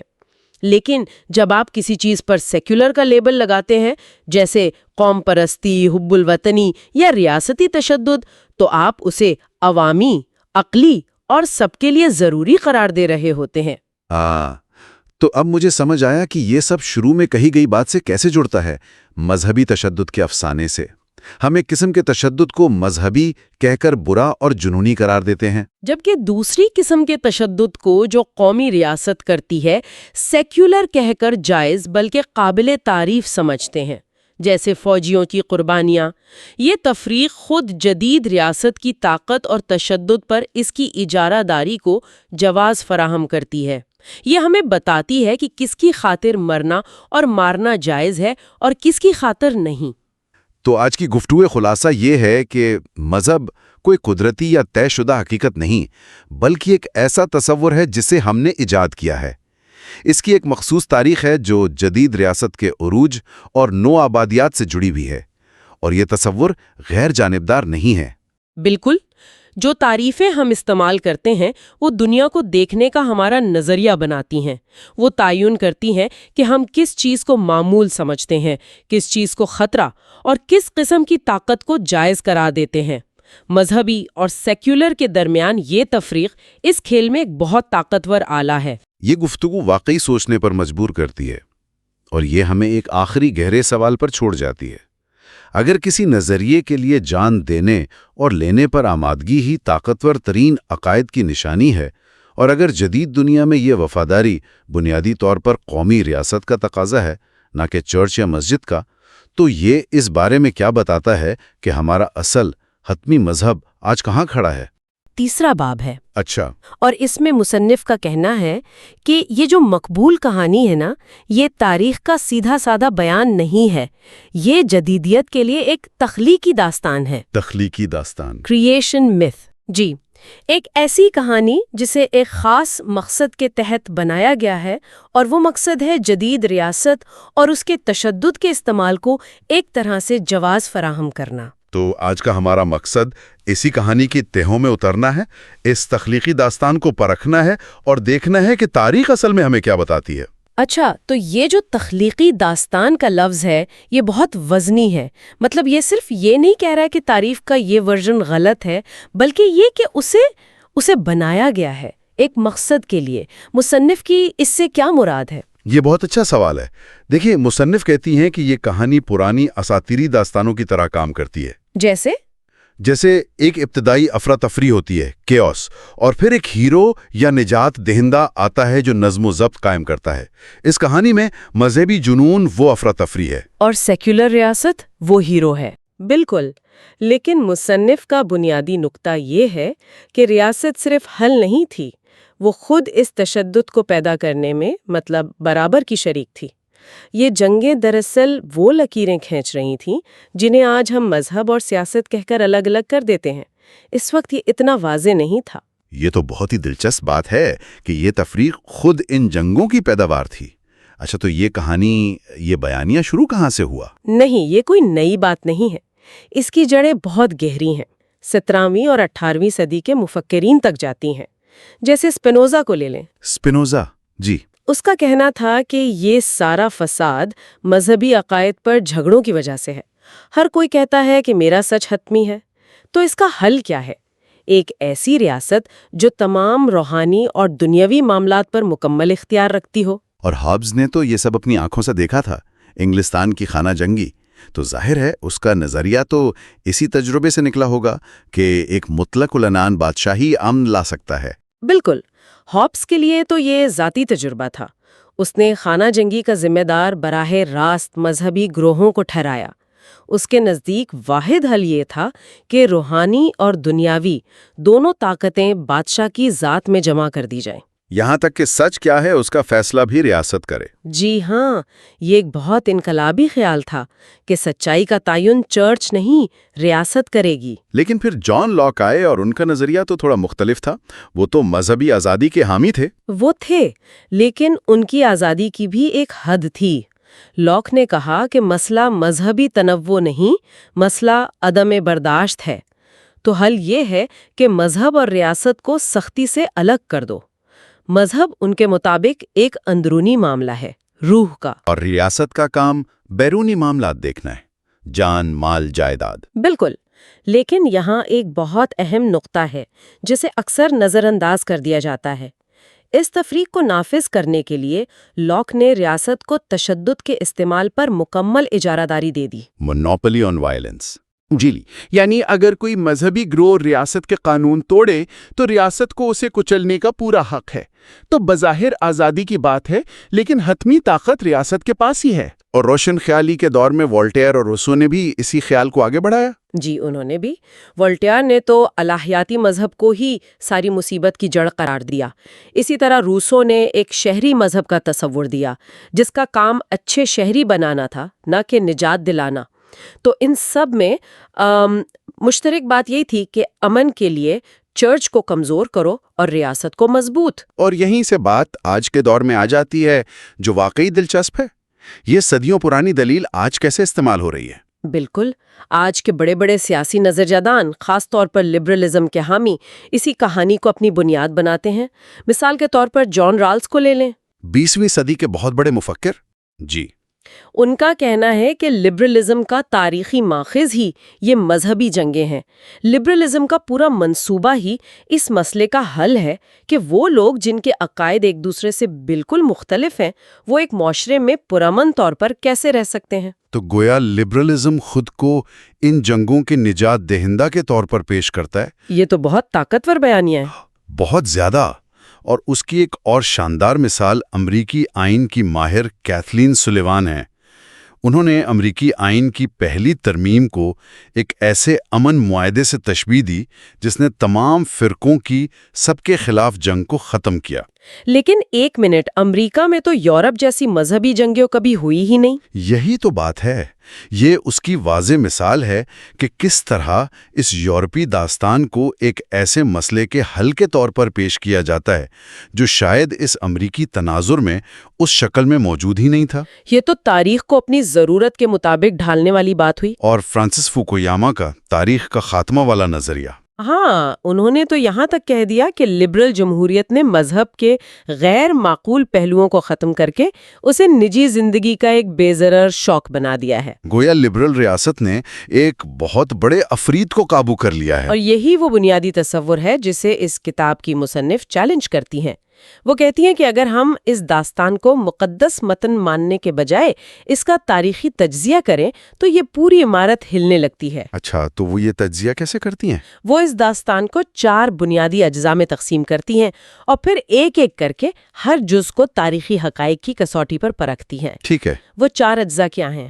پہلا یہ کہ متحارب فریق خالصتاً مذہبی بنیادوں پر لڑے، یعنی کیتھولک بمقابلہ پروٹیسٹنٹ۔ دوسرا یہ کہ جنگوں کی بنیادی وجہ مذہب تھا، سیاست یا معیشت نہیں۔ ٹھیک ہے۔ تیسرا کہ مذہبی وجوہات کو سیاسی وجوہات سے الگ کیا جا سکتا ہے، اور چوتھا جو سب سے اہم ہے وہ یہ کہ جدید ریاست کا ابھرنا ان جنگوں کا حل تھا، وجہ نہیں۔ ٹھیک ہے، تو آئیے پہلے جز سے شروع کرتے ہیں۔ کیا واقعی لڑائی صرف مذہبی خطوط پر تھی؟ عام تاثر تو یہی ہے۔ عام تاثر یہی ہے، لیکن تاریخی ریکارڈ ایک بالکل مختلف تصویر دکھاتا ہے۔ کچھ مثالیں تو حیران کن ہیں۔ مثلاً 16ویں صدی میں کیتھولک فرانس کا سب سے بڑا دشمن کون تھا؟ کوئی پروٹیسٹنٹ ملک؟ نہیں، کیتھولک ہیبسبرگ سلطنت کا شہنشاہ چارلز پنجم، اور اپنی طاقت بڑھانے کے لیے فرانسیسی بادشاہ نے بار بار سلطنت عثمانیہ کے مسلمان ترکوں کے ساتھ اتحاد کیا۔ ایک منٹ، کیا کہا آپ نے؟ کیتھولک فرانس نے مسلمانوں کے ساتھ مل کر ایک دوسرے کیتھولک بادشاہ کے خلاف جنگ کی؟ جی ہاں، اور یہ کوئی ایک دفعہ کا واقعہ نہیں تھا، یہ تقریباً 1 صدی تک فرانسیسی خارجہ پالیسی کا حصہ رہا۔ اس سے صاف ظاہر ہے کہ سیاسی مفادات مذہبی یکجہتی سے کہیں زیادہ اہم تھے۔ یہ تو پوری مذہبی جنگ کی کہانی کو ہی الٹ دیتا ہے۔ اور یہ صرف بادشاہوں تک محدود نہیں تھا۔ پوپ نے خود چارلز پنجم کی بڑھتی ہوئی طاقت سے ڈر کر ایک موقع پر اپنی فوجیں اس کے خلاف لڑنے سے واپس بلا لیں۔ 30 سالہ جنگ، جسے مذہبی جنگوں کا عروج سمجھا جاتا ہے، جی، اس کا آخری نصف تو بڑی حد تک 2 کیتھولک طاقتوں یعنی فرانس اور ہیبسبرگ کے درمیان لڑا گیا۔ تو اس کا مطلب ہے کہ سیاسی اور اسٹریٹجک مفادات مذہب پر حاوی آ رہے تھے، اور ذرائع یہ بھی بتاتے ہیں کہ بہت سے پروٹیسٹنٹ شہزادوں نے بھی کیتھولک شہنشاہ کا ساتھ دیا۔ بالکل، جب یہ ان کے مفاد میں تھا۔ اور اس کے برعکس بھی ہوا۔ جرمنی میں کسانوں کی بغاوت ہوئی تو کیتھولک اور پروٹیسٹنٹ کسانوں نے مل کر امرا کے خلاف جنگ لڑی۔ واہ! اور ایک آخری نقطہ، اس دور کی فوجیں جو تھی نا، وہ اکثر کرائے کے سپاہیوں پر مشتمل ہوتی تھیں۔ ان کا مذہب کچھ بھی ہو، وہ اس کے لیے لڑتے تھے جو زیادہ پیسے دیتا تھا۔ تو ایک ہی فوج میں کیتھولک، لوتھرن، کیلوینسٹ سب ساتھ لڑ رہے ہوتے تھے؟ جی، شانہ بشانہ۔ یہ تمام مثالیں تو اس داستان کے پہلے 2 اجزاء کو پوری طرح کمزور کر دیتی ہیں۔ تو اگر یہ صرف مذہب کے بارے میں نہیں تھا تو پھر یہ کس بارے میں تھا؟ اور یہیں مصنف اپنی مرکزی اور سب سے طاقتور دلیل پیش کرتی ہیں، جو چوتھے جزو کو نشانہ بناتی ہے۔ وہ کہتی ہیں کہ یہ جنگیں دراصل جدید ریاست کی پیدائش کی تکلیفیں تھیں، برتھ پینگز۔ ریاست کا عروج؟ جی، ریاست کا عروج جو اصلاحات سے بہت پہلے شروع ہو چکا تھا، وہ ان جنگوں کا حل نہیں تھا، بلکہ خود تشدد کی ایک بہت بڑی وجہ تھا۔ یہ تو پوری کہانی کو الٹ دینے والی بات ہے۔ ریاست امن لانے والی نہیں بلکہ فساد کی جڑ تھی، یہ کیسے؟ دیکھیں، اس دور کے بادشاہ اور شہزادے اپنی طاقت کو مرکزی بنانے کی کوشش کر رہے تھے۔ وہ چرچ کے اختیارات، اس کی زمینیں، اس کے محصولات سب اپنے قبضے میں لینا چاہتے تھے۔ وہ مقامی امراء اور جاگیرداروں کی خود مختاری کو بھی ختم کرنا چاہتے تھے۔ بالکل، وہ ایک براہ راست کنٹرول چاہتے تھے۔ یہ طاقت کے ارتکاز کا ایک بہت لمبا اور پرتشدد عمل تھا، اور مذہب اس جدوجہد میں ایک ہتھیار کے طور پر استعمال ہوا۔ تو اس میں یہ کنفیشنلائزیشن کا نظریہ کیسے فٹ ہوتا ہے؟ یہ کیا چیز ہے؟ یہ ایک بہت اہم نظریہ ہے۔ اس کا مطلب ہے کہ ریاست نے مضبوط مذہبی شناختوں کو، مطلب کیتھولک، لوتھرن یا کیلوینسٹ شناختوں کو فروغ دینے میں کلیدی کردار ادا کیا۔ کیوں؟ حکمرانوں نے اصول نافذ کیا کہ جس کا راج اس کا مذہب۔ انہوں نے اپنے علاقوں میں مذہبی یکسانیت کو زبرن نافذ کیا، کیونکہ یہ وفادار اور فرمانبردار رعایا بنانے کا ایک مؤثر طریقہ تھا۔ ریاست چرچ کے ساتھ مل کر لوگوں کی زندگی کے ہر پہلو پر نظر رکھنے لگی۔ تو ریاست نے مذہبی شناخت کو اپنے سیاسی مقاصد کے لیے استعمال کیا تاکہ عوام پر اپنا کنٹرول مضبوط کر سکے۔ جی، اور اس سے بھی ایک قدم آگے بڑھ کر مصنف مقدس کی منتقلی یا مائیگریشن آف دا ہولی کی بات کرتی ہیں۔ مقدس کی منتقلی؟ اس کا مطلب ہے کہ ریاست نے صرف چرچ کی سیاسی طاقت ہی نہیں چھینی، بلکہ اس نے چرچ کی مقدس حیثیت اور اس کی علامات کو بھی اپنا لیا۔ بادشاہوں کو زمین پر خدا کہا جانے لگا۔ ریاست کی خدمت ایک مقدس فریضہ بن گئی۔ تو ریاست نے مذہبی تشدد کو ختم نہیں کیا، بلکہ اس نے تشدد کی نوعیت بدل دی۔ چرچ کے لیے مرنے کی جگہ ریاست کے لیے مرنا ایک اعزاز بن گیا۔ آپ نے بالکل صحیح پکڑا۔ وفاداری کا مرکز چرچ سے ریاست کی طرف منتقل ہو گیا۔ قومی پرچم، قومی ترانے، وطن کے لیے جان قربان کرنے کا تصور، یہ سب اسی مقدس کی منتقلی کی جدید شکلیں ہیں۔ ریاست خود ایک مقدس وجود بن گئی جس کے نام پر بے پناہ تشدد کو جائز قرار دیا گیا۔ آج کی گفتگو سے یہ بات تو بالکل واضح ہو جاتی ہے کہ سیکولر ریاست کے ذریعے یورپ کو مذہبی جنون سے بچانے کی جو صاف ستھری کہانی ہمیں سنائی جاتی ہے وہ ایک افسانے سے زیادہ کچھ نہیں۔ جی، حقیقت کہیں زیادہ پیچیدہ ہے، جہاں سیاست، معیشت اور طاقت کی جدوجہد مذہب کے ساتھ بری طرح گڈمڈ تھی۔ اور اس سب کے مرکز میں ریاست خود تنازع کی ایک بہت بڑی وجہ تھی۔ اور یہ ہمیں سوچنے کے لیے ایک بہت اہم نقطے پر چھوڑ جاتا ہے۔ اگر یہ بنیادی داستان، یہ کریشن میتھ تاریخی طور پر غلط ہے، تو پھر یہ آج بھی اتنی طاقتور کیوں ہے؟ یہ ایک اچھا سوال ہے۔ مصنف کا خیال ہے کہ یہ داستان جدید قومی ریاست کے جواز کو برقرار رکھنے کا کام کرتی ہے۔ یہ ریاست کو حتمی امن قائم کرنے والے ایک نجات دہندہ کے طور پر پیش کرتی ہے۔ اور اس بیانیے کی وجہ سے ہم ریاست کے نام پر کیے جانے والے تشدد کو نظر انداز کر دیتے ہیں، یا اسے ایک ضروری برائی کے طور پر قبول کر لیتے ہیں۔ یہ ہمیں یہ ماننے پر مجبور کرتی ہے کہ ریاست کے بغیر تو اس سے بھی بدتر افراتفری ہوگی۔ تو یہ گفتگو ہمیں اس بات پر غور کرنے کی دعوت دیتی ہے کہ ہم تاریخ کی کہانیوں کو کیسے سمجھتے ہیں اور وہ ہمارے حال کو کس طرح تشکیل دیتی ہیں۔ یہ ہمیں سوال پوچھنے پر مجبور کرتی ہے کہ کون سی کہانیاں سنائی جاتی ہیں، کون سی دبا دی جاتی ہیں، اور ان کہانیوں سے کس کے مفادات کی خدمت ہوتی ہے۔ چوتھا باب ہے جس کا عنوان ہے افسانے کے استعمالات۔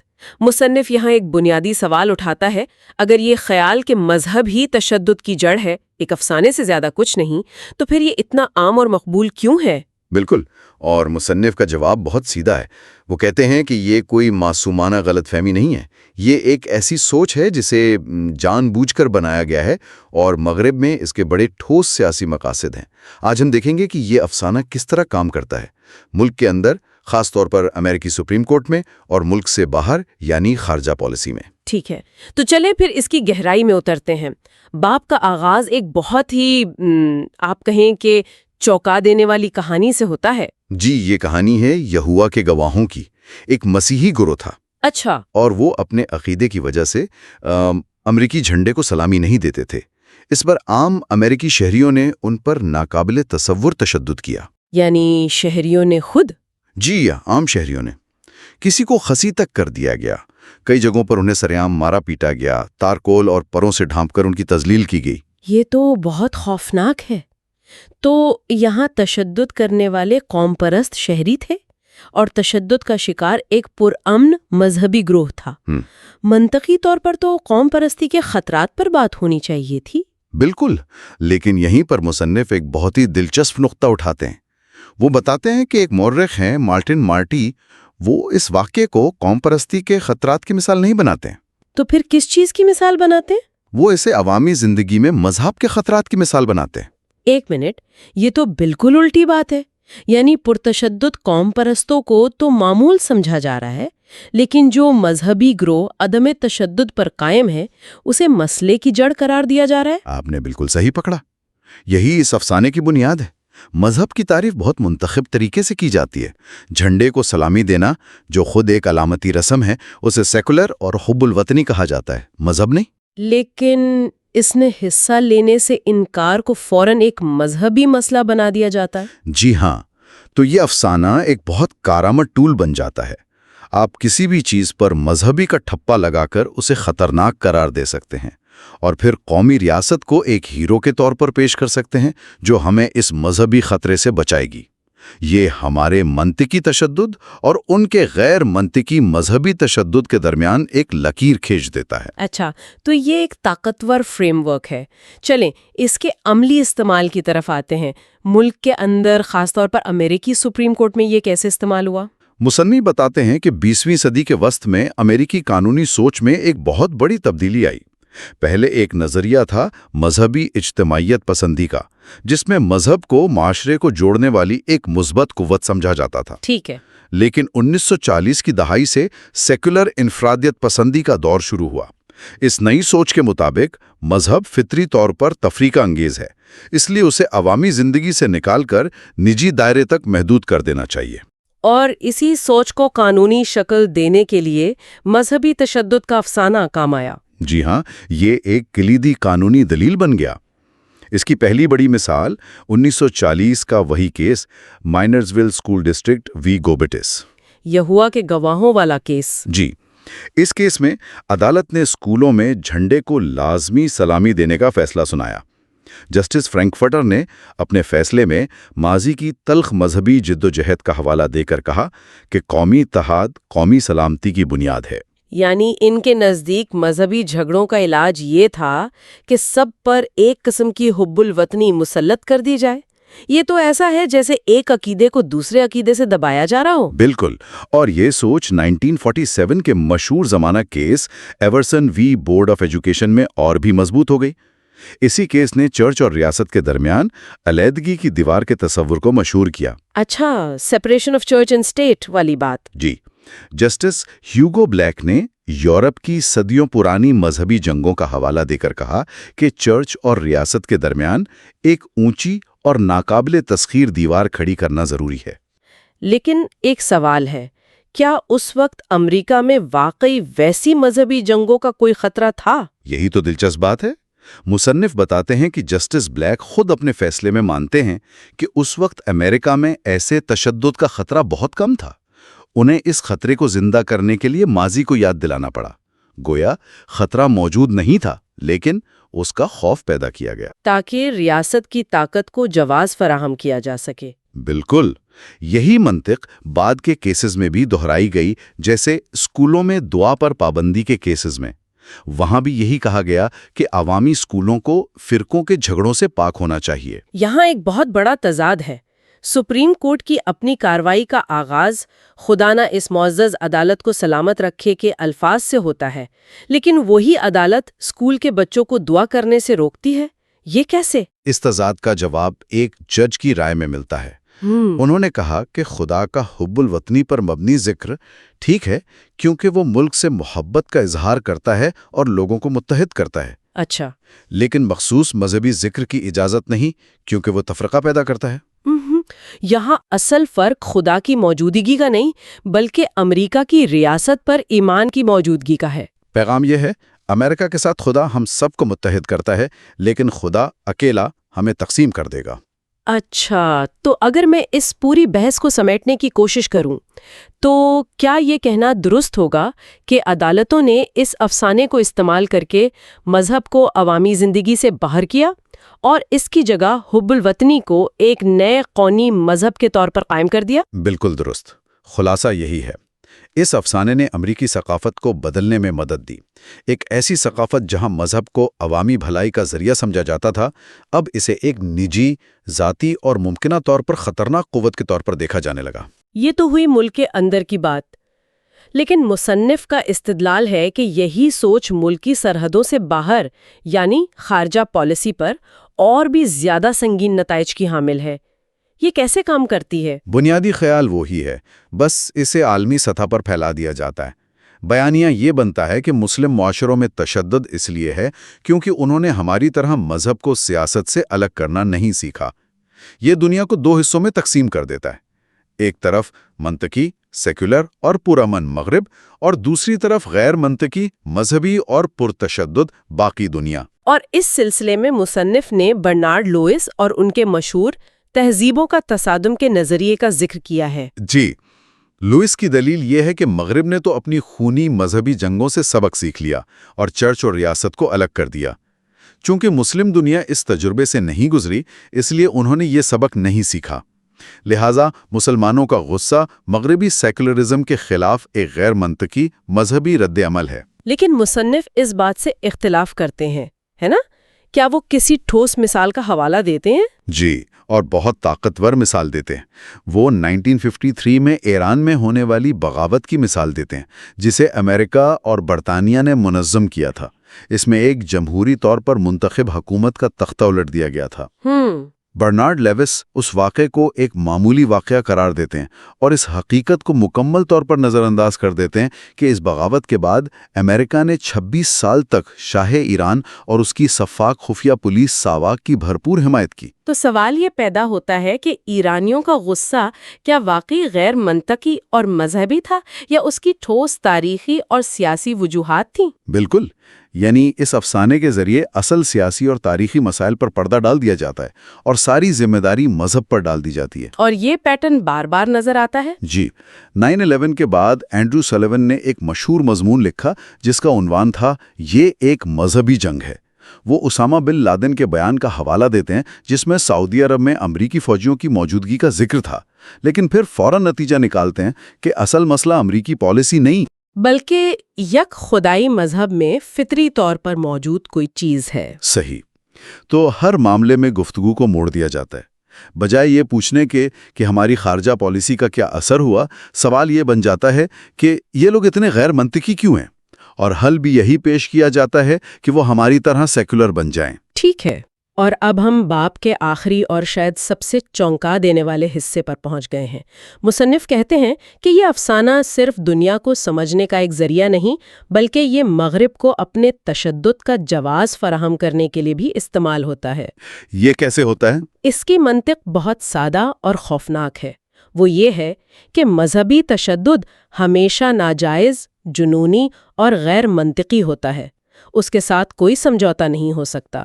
دوسری طرف سیکولر تشدد منطقی، قابو میں اور ایک ضروری برائی ہو سکتا ہے، خاص طور پر جب وہ مذہبی تشدد کو روکنے کے لیے کیا جا رہا ہو۔ مصنف نے اس کی مثال کے لیے سیم ہیرس کی کتاب دی اینڈ آف فیتھ کا حوالہ دیا ہے۔ جی، ہیرس کے لیے مذہب تشدد کا سب سے بڑا ذریعہ ہے۔ وہ مسلم غصے کی تمام سیاسی یا معاشی وجوہات جیسے اسرائیلی قبضہ کو خالصتاً مذہبی شکایات کہہ کر مسترد کر دیتے ہیں۔ چونکہ ان کے نزدیک مذہبی لوگ غیر منطقی ہوتے ہیں، اس لیے ان سے بحث نہیں کی جا سکتی، اور اس سوچ کا نتیجہ انتہائی خوفناک ہے۔ وہ لکھتے ہیں، کچھ نظریات اتنے خطرناک ہوتے ہیں کہ ان پر یقین رکھنے کی وجہ سے لوگوں کو مارنا بھی اخلاقی ہو سکتا ہے۔ ایک منٹ، کیا مطلب؟ یعنی وہ کہہ رہے ہیں کہ صرف کسی کے عقیدے کی بنیاد پر اسے مارنا جائز ہے؟ جی، یہی ان کی دلیل ہے کہ اگر کوئی نظریہ غیر منطقی ہے تو یہ تو وہی بات ہو گئی جس کا الزام وہ مذہبی لوگوں پر لگاتے ہیں۔ بالکل، یہ ایک گہرا تضاد ہے، اور یہ صرف ہیرس تک محدود نہیں۔ کرسٹوفر ہچنز اپنی کتاب گاڈ از ناٹ گریٹ میں سیدھا کہتے ہیں کہ مذہب قتل کرتا ہے، لیکن وہ عراق جنگ جیسے سیکولر تشدد کے بڑے حامی تھے۔ تو وہ اس تضاد کو کیسے حل کرتے ہیں؟ بہت چالاکی سے۔ وہ ہر اس چیز پر جسے وہ ناپسند کرتے ہیں مذہبی کا لیبل لگا دیتے ہیں، اور ہر اس چیز کو جسے وہ پسند کرتے ہیں سیکولر کہہ دیتے ہیں۔ اس سے انہیں مذہبی قتل کی مذمت کرتے ہوئے سیکولر قتل کو سراہنے کی اجازت مل جاتی ہے۔ اور یہ سوچ صرف نئی الحادی تحریک تک محدود نہیں؟ جی نہیں، پال برمن جیسے بائیں بازو کے لبرل مصنفین بھی آزادی کی لبرل جنگ کا جواز پیش کرتے ہیں۔ وہ فلسطینی تشدد کو ایک اجتماعی بیماری قرار دیتے ہیں، جبکہ اسرائیلی فوجی کارروائی کو روایتی منطق کا نتیجہ بتاتے ہیں۔ ان کے نزدیک بھی دہشت گردی کے خلاف جنگ نظریات کی جنگ ہے۔ ٹھیک ہے، تو اس پورے باب کا نچوڑ کیا ہے؟ اس سے ہم کیا سیکھتے ہیں؟ اس کا سب سے بڑا نچوڑ یہ ہے کہ مذہبی تشدد کا افسانہ مغرب میں صرف ایک کہانی نہیں، بلکہ طاقت کا ایک آلہ ہے۔ یہ حقائق سے زیادہ اقتدار کے بارے میں ہے۔ یہ اندرون ملک مذہبی آوازوں کو کمزور کرتا ہے، غیر مغربی ثقافتوں کو غیر منطقی بنا کر پیش کرتا ہے، اور سب سے بڑھ کر ان کے خلاف سیکولر تشدد کا اخلاقی جواز فراہم کرتا ہے۔ تو مصنف کا حل کیا ہے؟ وہ کہتے ہیں کہ اس افسانے کو ترک کر دینا چاہیے۔ اگر ہم ایسا کریں تو اس کا فائدہ کیا ہوگا؟ مصنف کے مطابق اس کے کئی فائدے ہوں گے۔ سب سے پہلے تو تحقیق بہتر سوالات پوچھ سکے گی۔ تشدد کی اصل سیاسی اور معاشی وجوہات پر توجہ مرکوز ہوگی۔ ہم مغربی سیکولرزم کو واحد حل کے بجائے دنیا کے بہت سے آپشنز میں سے ایک مقامی آپشن کے طور پر دیکھ سکیں گے۔ اور اس سے غیر مغربی دنیا کو سمجھنے میں آسانی ہوگی؟ جی، فوجی کارروائی کا ایک بڑا جواز ختم ہو جائے گا، اور سب سے اہم بات، مغرب میں اپنی خارجہ پالیسی کی تاریخ پر ایک ایماندارانہ عوامی مکالمے کی راہ ہموار ہوگی۔ باب ایک بہت ہی طاقتور نقطے پر ختم ہوتا ہے۔ اس میں ذکر ہے کہ کس طرح 1980 کی دہائی میں امریکہ نے سوویت یونین سے لڑنے کے لیے افغانستان میں مجاہدین کو تیار کرنے میں کلیدی کردار ادا کیا اور اپنے سیاسی مقاصد کے لیے جہاد کے تصور کو مؤثر طریقے سے زندہ کیا۔ یہ اس بات کی طرف اشارہ کرتا ہے کہ جسے اکثر قدیم مذہبی احیاء کہا جاتا ہے، وہ در حقیقت عالمی طاقت کے ساتھ ایک بہت ہی جدید تصادم کی پیداوار ہے۔